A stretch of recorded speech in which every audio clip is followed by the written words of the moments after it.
Hi everyone and welcome back. Today we're going to be talking parallel lives and also timelines.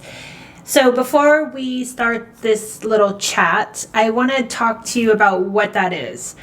So the way I've seen it is that we come into this incarnation as a percentage of our higher self. The whole energy of the higher self isn't able to completely descend into this vessel because it's too much light for this material vessel to hold.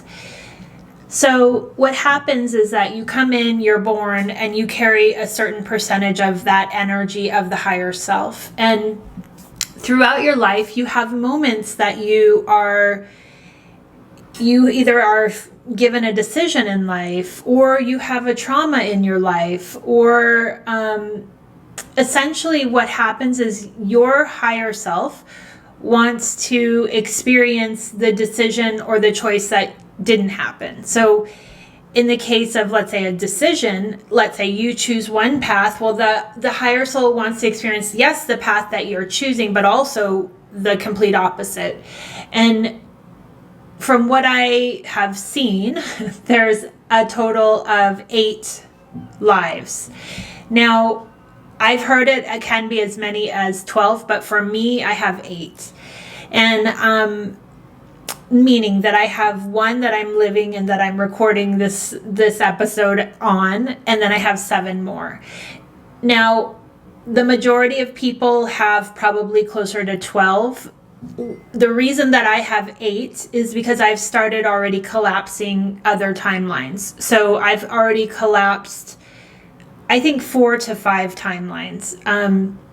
I think I'm working on a collapse right now, a couple of them. So I want to get into what this means and why it's important and why it's coming up right now. So essentially, when your higher self goes into these parallel timelines, or like I said, you can call it parallel lives or parallel timelines, you are experiencing a decision that you as a incarnated body didn't make that choice. So let's say if you were a child and your parents got divorced, well, there's most likely a part of you, a part of your soul that's living a timeline that has your parents still together, for example. If you had abuse as a child, there's a part of you that followed you with where you are today with that trauma, and there's a part of you that took a totally different turn and experienced it a totally different way, and maybe instead of working through it and healing through it, perpetuates the same abuse on their children, for example. Now, all of these experiences are happening because our higher selves want to know everything. They don't want to just experience this one incarnation, one timeline that we are giving energy to right now. And that's because we have so much that we can work on, especially like if you think about this body, it needs about 8 hours of sleep. But the soul doesn't sleep at all. So it is constantly working. And by that I mean like it needs lots of stuff to chew on. So that's why we have all these fractalizations, and it's totally normal. Now, what's happening currently is that as we are ascending as a planet, we're becoming more aware of the cracks. Like you're starting to see these timelines kind of converge. When you have deja vu, it's because they're starting to overlap, and you're starting to see an experience or feel an experience that feels like you've already done it because you have already done it. So that's an example of, in your present day moment, collapsing a timeline. It's a sign that you are collapsing something, and you're going through an experience that, yes, you have already experienced, but they are, let's say if you have 12, they are starting to say, okay, I'm ready to pull back into the higher expression or the material expression of this incarnation. And so I don't need to experience this path anymore. I'm going to start aligning back to the matter or the part of you that is conscious and aware in this timeline. So the way that I found all this out is that I have, as you guys know, last year I went through, I think like 12 nights of ceremony with Aya. And in those, let's say 12 nights, I only experienced the journey of the medicine during the ceremony maybe 3 times. And what I mean by that is that for me, most of the time when I go to ceremony and I take the tea with everyone else at the exact same time, I will be fully in my conscious self the entire ceremony. Like, I'll be vibing and I'll be listening to the Ikros, and it's so beautiful and enjoyable that it's amazing. So 4 hours of that to me is just like the best concert ever. So I enjoy it. I don't feel like I'm being like held out of the experience or anything like that. Because what happens during a ceremony is the first hour is usually all about building the protection in the room. And then the next few hours are all about purging and digging into the shadow work and helping you to release things that you're ready to release. Now, for me, I have always associated this with, I don't journey because they have told me that I'm just using the energy of the ceremony and the protection of the ceremony to connect to my higher realms after the period of purging and shadow work. And if you guys hear a dog barking, it's not my dog. I'm watching my mom's dog and he's having a tantrum right now. He's like wailing and he's very sad that she left. So that's what that noise is. Okay, so intuitively, I had this feeling that I'm not supposed to journey during the normal ceremony. And I've worked through with my shaman, and we've tried many different ways to kind of work through it. First, it was she thought that I was coming to ceremony with too many people that I felt responsible for. So I was holding back from doing my own work and making sure they were okay. So I came by myself. Still, same thing happened. Then we tried to do an elixir of just ayahuasca without the DMT to see if that, bringing in that vibration an hour before ceremony would help me to ease into it. That didn't do anything. Then we went to where I did a full cup of the medicine about an hour before everyone else, and then another full cup with everyone else. So this is a ton of medicine. And the 2 times that I did that, I did get in and I did journey during ceremony. And I've talked about one of those experiences where when I brought it through the abuse and molestation that's in my family lineage, and I was asked to hold that energy. So instead of working on my own stuff, it started going into my ancestral lineage. And then the only other time that it's worked and I've journeyed during ceremony was when I purged distraction. And again, it was present day distraction. They weren't letting me go backwards. So I always have felt like this is because I'm a walk-in. I don't go backwards. I have to go. They have showed me a very clear indication that I'm only going forward in my work. So what happened is that after my last ceremony back in May, one of my friends was here and she asked me, I was on a gummy, and she asked me to look into my own energy, which I had never done before. And the question she asked is, why aren't you journeying during ceremony? And this is what happened. So first of all, when I went into my own energy, it was moving way faster than the energies that I go into of other people. And what I mean by that is that each person carries their own, I would call it a spin rate. And the higher spin rate you have, the faster the energy is moving. The slower the spin rate, the more it feels like you're walking through honey. So I can catch very clearly every moment of the whatever is coming through. So when she asked me to look into myself, I had to like center myself and breathe into it. And it felt like I was inside of one of those hourglasses that's the sand's going through the hourglass. And if I would like jump on this piece of sand and try to ride that sand through the hourglass as it's moving. And if I got distracted, then I would lose that ride, essentially.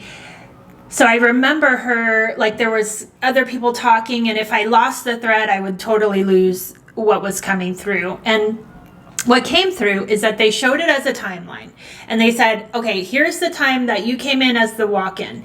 Everything, like, and imagine just a normal, like how we all see timelines. From this point backwards, you are not going to work on. You're not going to start purging, or you can't purge it in ceremony. So you can't go backwards. But what you are doing when you go into ceremony is you're going downward. And for me, that showed as my parallel lives, my parallel timelines. So then they showed it like, okay, there's me at the top, and then there's 7 timelines below it. And then they brought in how it's so important for all of our timelines to be ascending at, like, the way they made me feel is like at a safe, even pace. So if me in this timeline, which they showed me as my highest timeline in this incarnation, if I am doing work on me, you know, Gabrielle, in ceremony, but I can't go backwards, I go downward, or I go into my roots, I go into the ancestral lineage.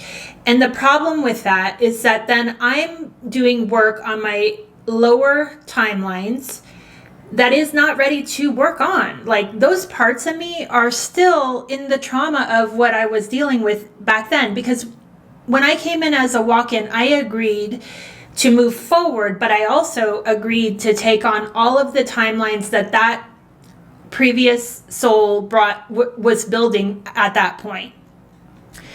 So they said, basically, when you go into ceremony, if you are journeying during the purging, the shadow work, you're working downward. You're working on the timelines. And the problem with that is that you will start to disrupt me, essentially, because in a parallel life, I'm still me, but I'm not me as I look today. So how does that look? Like, it's like me through my eyes, but if I were to ever see myself in a mirror in those parallel lives, I probably wouldn't look like this. I would look like a version of this, because of course, every decision that we make in this timeline, it doesn't ripple through to the other timeline. So maybe in one, I have black short hair. One, I'm like, I don't know, super into athleticism.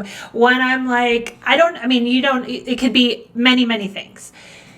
So they said that if I go downward in ceremony and I journey during ceremony, that then I'm like bringing up layers of healing on those timelines. And those timelines are not ready for that healing, because they are not in the same like ascension trajectory as I am in this life. Now, the problem that they were telling me is that if you don't allow each timeline to heal on its own, like I can send energy to those timelines when I become consciously aware of them. But if I don't allow them to heal gradually, then what happens, it look like they kind of tear apart, meaning that you will start to lose timelines. And the way they showed it as why that's important is that each of our timelines, unless we can collapse them, we want to bring them with us in the ascension. These timelines are just as precious as our current incarnation in this body right now. They are not lesser in any way. We just are not conscious of them. But it is still a life that's happening on this planet. So if I try to do healing work through ceremony, which is super intense, on those timelines, then they will start to fracture out more, is how it feels, like breaking, like they'll fracture, like they won't be able to understand their next step, their next levels of ascension, because they're not there yet. So they basically said that that's why I don't journey during ceremony, and that I need to let it be what it is. I can still go to ceremony, but I can only use the energy at the end to go higher. I can't go down and do healing, at least at this point. Or this was back in May, so this is what they were telling me back in May, that I need to just stay in my own timeline, okay? So I had that information, but I understood it logically, and it made sense to me because I had the intuition that I'm not supposed to journey during the ceremony.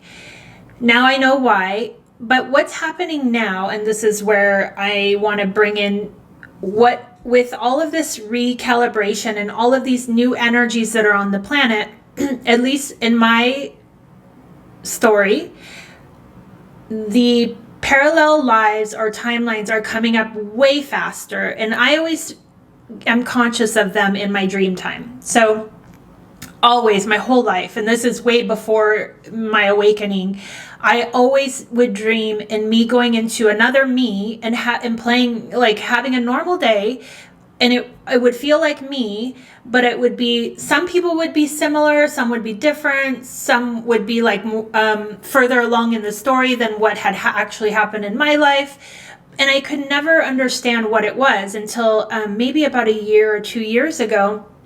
I was shown, yeah, that's your parallel life. That's the timeline that you're currently working through. And it was the first one that I had conscious awareness was of. My parents had divorced still, but we lived back in Minnesota, which is where I was born and my mom is from, and well, both my parents are from. And my mom, instead of moving us out of that state at a young age, we stayed there.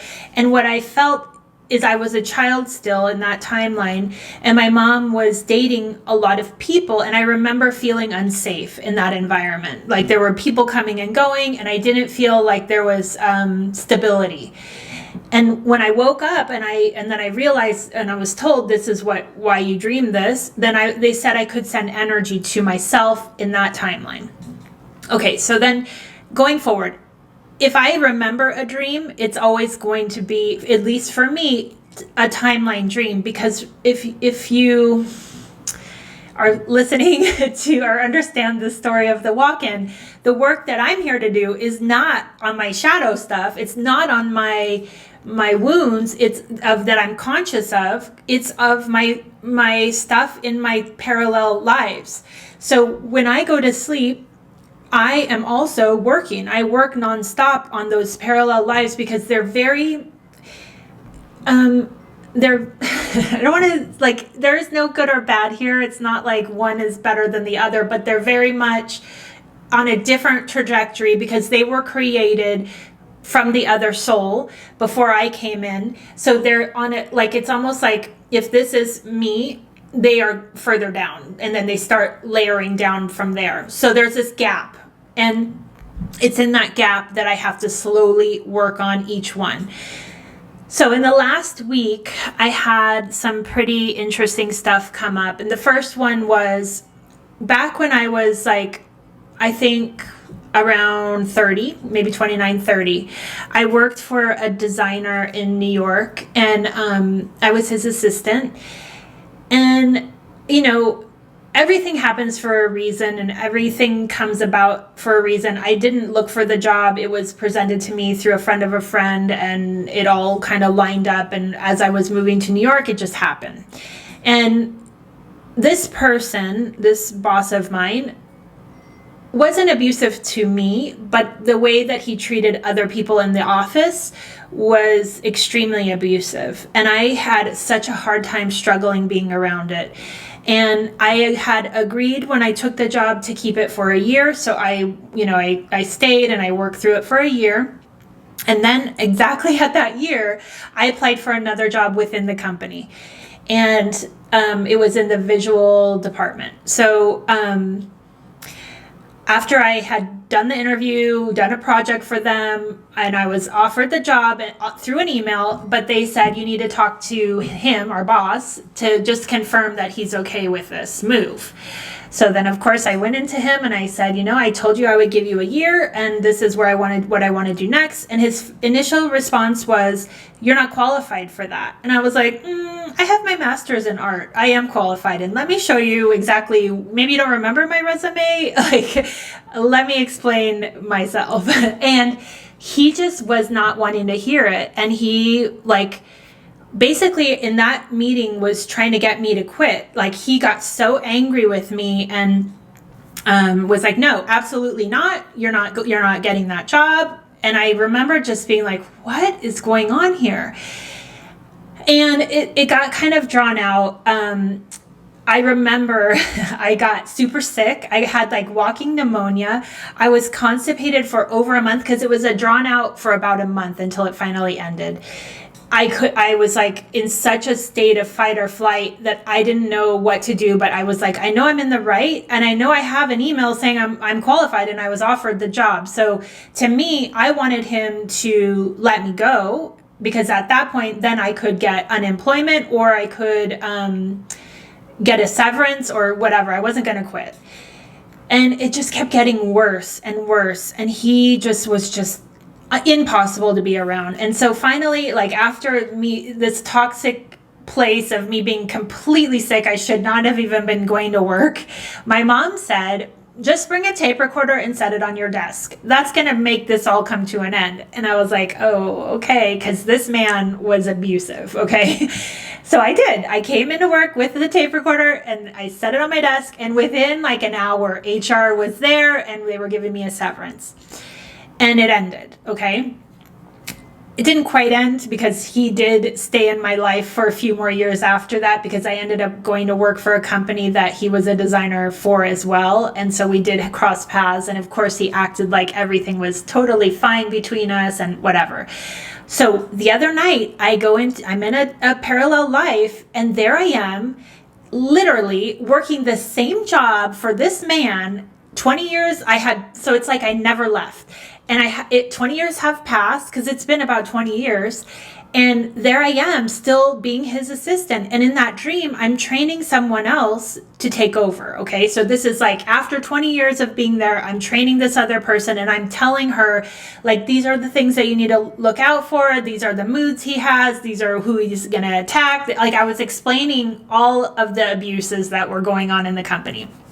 And I was like, as I'm going through this, thinking, I haven't thought of this scenario in 20 years. Like once I got out of it and I felt like it was rectified in the way that I felt like it was fair, I never held on to what could have happened if I did stay. But here's the thing. It was such a huge trauma for me that there was a part of my soul that wanted to experience what would happen if I stayed, okay? So as I woke up from that dream, I realized that, holy crap, something that I consciously thought I let go of years ago, I'm still working through, okay? So think about that. All of the things that you had, these crazy traumas, you're still living in that life. There's a part of you that it was a lesson that you're still working through, and your soul is like, this is a trigger for her. So we're going to live out this trigger and see what happens.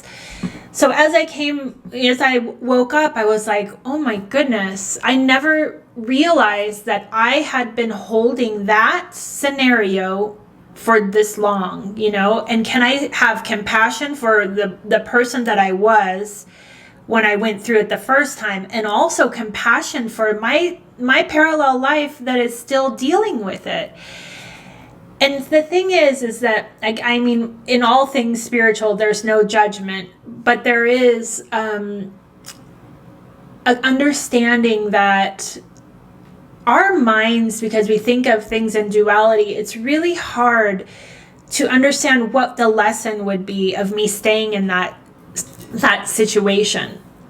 But as I woke up, I could see so clearly that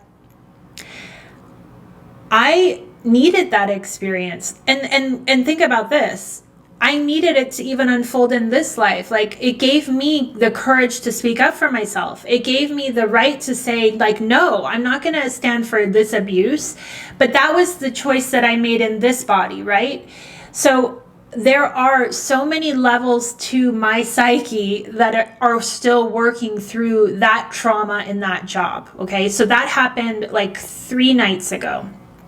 And then I also then had, like, the next night, another dream where I was again a child, and not like a young child, more like 10. And I was around my biological father, and my brother was there. And it's weird because I felt like we were like,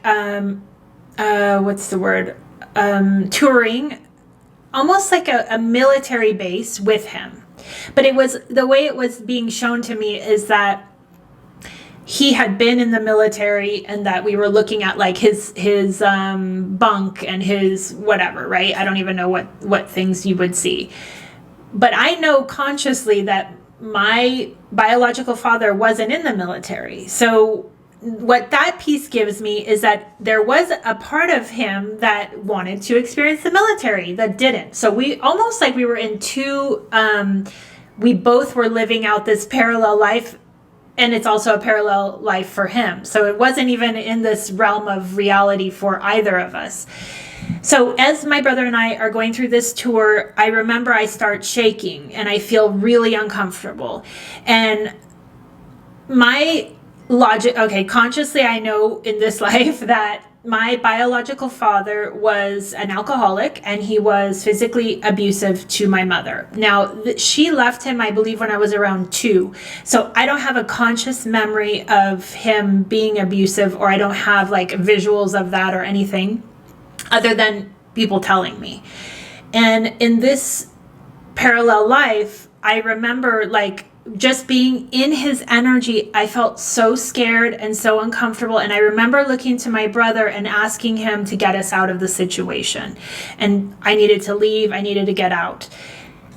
And he looked at me, and he's 2 years older than me. And he looked at me like, kind of like, what are you talking about? And I remember feeling like, can't you feel it? Don't you feel what's happening here? And then I woke up. And what I then downloaded when I woke up is that I'm obviously in one of my timelines still working through stuff with my biological father. But on top of that, my brother was like 4 or 5 when my mom left him. And so he has way more memory stored of the relationship between the two of them. And then what I realized is that chaotic energy, even if he can't consciously feel it, maybe he's not as sensitive to energy as I am, it's living in him. And no wonder he is living, it's like the first 7 years of our lives, they just keep repeating in these patterns. And that turbulence, that's how it feels, is just going to keep repeating and moving forward in your timeline consciously until you work on it.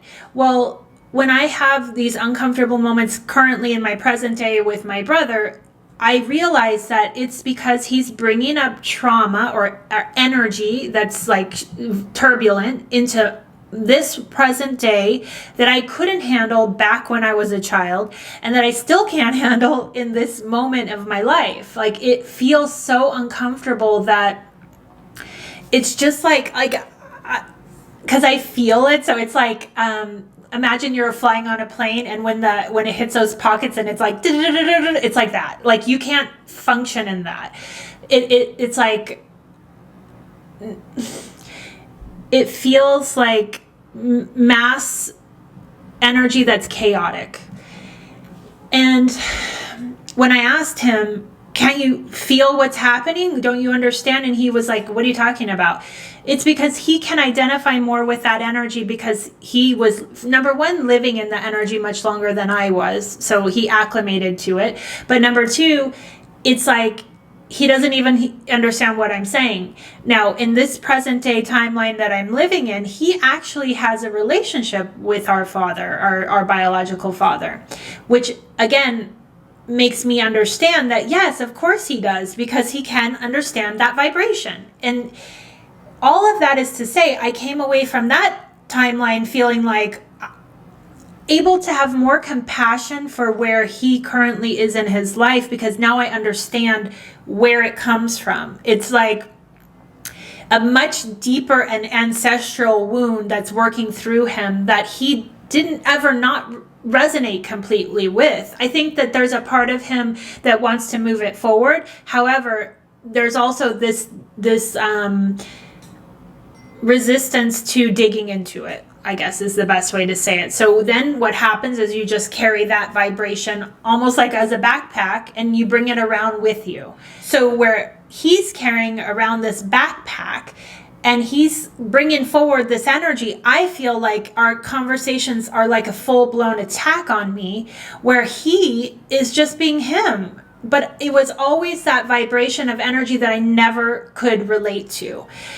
And then I feel like, okay, so now I see not only why it didn't work for me, but why it's still carrying forward through him. And can I have more compassion for where that place is, because a lot of people aren't even carrying what they brought. They're carrying the ancestral lineage of the stuff that came way before them.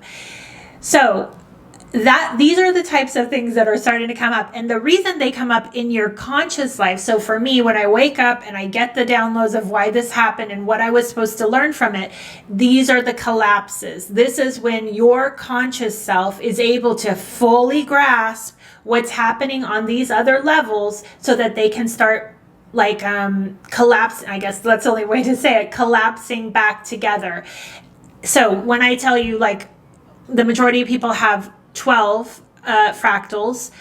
I have now, at least consciously, what I know of is I had me plus 7, but now in the last 2 weeks of working constantly on these timelines and having a memory of them, I know that that's the collapse. Because the more compassion that you can have towards yourself and towards others in your scenario timelines, you can release the resentment or it feels like this,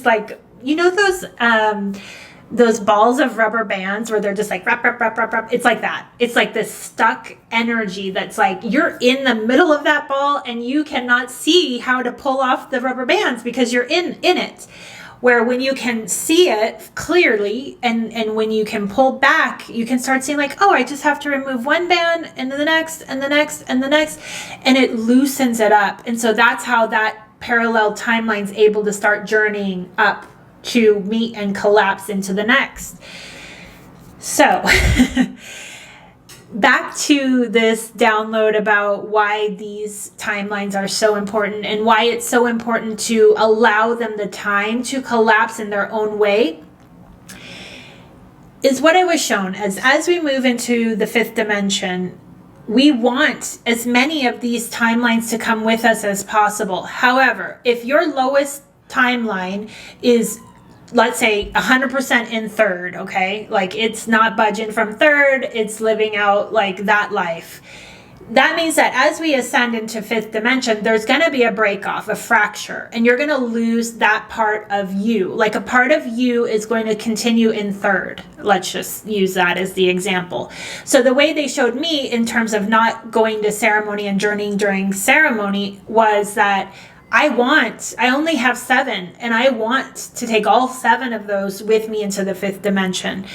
So I have to work at their speed. I can't force anything to happen quicker than is allowed in the consciousness that they are. And so all of this is to say, I can do as much work on me as I want, but I still am responsible and I still hold space for my parallel lives, and I want those to transcend in this evolution as much as I want myself to.